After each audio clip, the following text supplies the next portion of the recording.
You're watching We All Be News Radio, News Free Dixie for the 21st century. I'm Thaddeus Matthews. All right, it works. All right. I thought I told you that we won't stop. How y'all doing? Thank y'all for coming out. Not just showing up, but also showing out. There's so many things I would like to say. But know that the ancestors are pleased. That wind breeze coming through, they say, right on, keep it going. The marathon continues. So it's very important to acknowledge that. And I'm gonna tell you something, the devil's really busy. There's a lot of spiritual warfare going on. I'll tell you this much. We are miracles, we don't even know it. I don't even supposed to be right here in front of y'all right now. I'm supposed to be in the hospital or something, get my foot cut off like Kunta Kinte. I remember like 2 Mondays ago, I was locked inside Elmwood Cemetery for 2 hours with a sister. I was honoring Sister Thea Bowman, who's on the way to becoming a saint, recognized by the church. And as I was doing the ritual on her feast day, I got locked in with this young black sister who was troubled.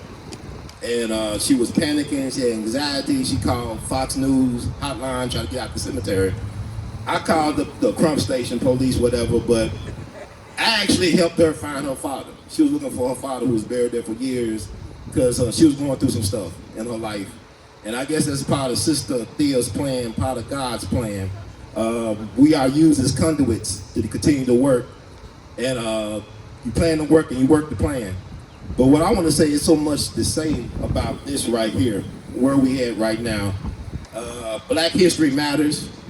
You know what I'm saying? Black history is American history. Make no doubt about it. You cannot tell the history or narrative of this country, of this republic, without us being there. And Memphis is so much more than violence, than degradation, all that stuff. Dr. King, you know, people say, this was King got killed, they slain the king. Actually, the gun came from the FBI. Y'all can look that up. Take a look, it's online. We didn't kill him. Government did. Dr. King said the greatest purveyor of violence on the planet is my own government. So the thing about it is, Dr. King loved Memphis. You wanna know why? Because his favorite singer was from Memphis. A brother named J. Robert Bradley from South Memphis, who was discovered by Lucy Campbell, school teacher at Booker T. Washington High School, arguably the mother of gospel music, who also trained Mahalia Jackson and Mary Anderson, the great opera singer. You know, this is National Jazz Appreciation Month. Miles Davis said 4 words that defines jazz history. Louis Armstrong and Charlie Parker. Louis Armstrong's wife that made him a superstar. She's from Memphis, Lil Harder Armstrong. February 3rd, 1898, off of Bill Street. If Bill Street could talk, she made Louis who he was. She was the piano player for his mentor up in Chicago, King Oliver.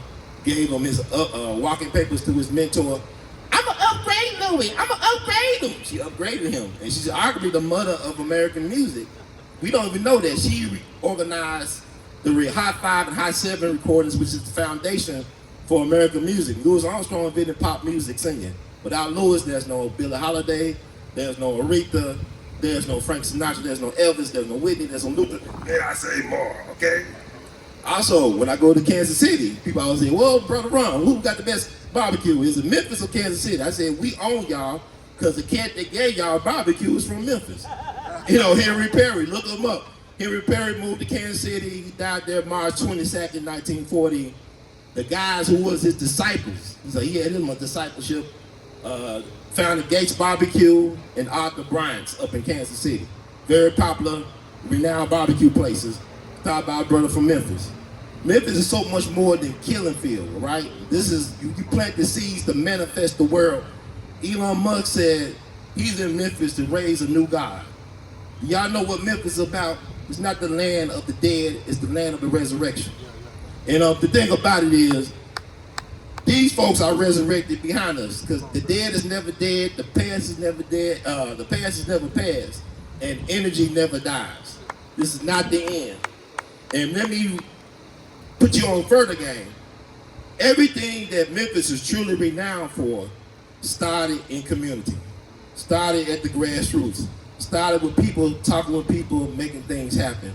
Every so-called festival started in the grassroots, started by black people in the city. Barbecue festival started by black folk. the music festival. Bill Street Music Festival was started to bring black musicians and other folks back to Memphis for a homecoming.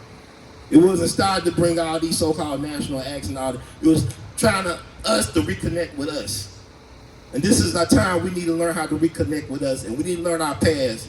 Because like Brother Marcus Garvey said, people without history is like a tree without roots. And I'm gonna tell you something. The reason why I can tell those doctors no, because I know who I am. I ain't gonna let nobody come in my room at 5 o'clock in the morning and tell me we're gonna remove your toe. You don't even know my middle name. You don't know, you don't know my favorite color. You know what I'm saying? I told them this, you're right. They also said, I also said, when y'all start cutting on people, y'all don't stop cutting. They also said, yeah. Every doctor I talked to, yeah, you right. When they start taking away your history, they don't stop taking away your history. You understand what I'm saying? Do you understand what I'm saying? Memphis is the birthplace of black radio. WDIA, first black radio format in the country. He had some of the first black DJs in the country were also master teachers like Nat D. Williams. Even B.B. King. Ida B. Wells is the mother of investigative journalism.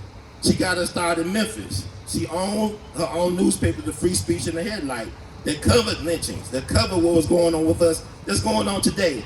So we need to ask ourselves, we got more tools and resources than they had back in the day. What are we doing ourselves? What do you think Malcolm X was doing with Instagram? You know what I'm saying? Matter of fact, I'm telling you didn't know your history because my cousin was Julian Mayfield. Great actor, activist, playwright.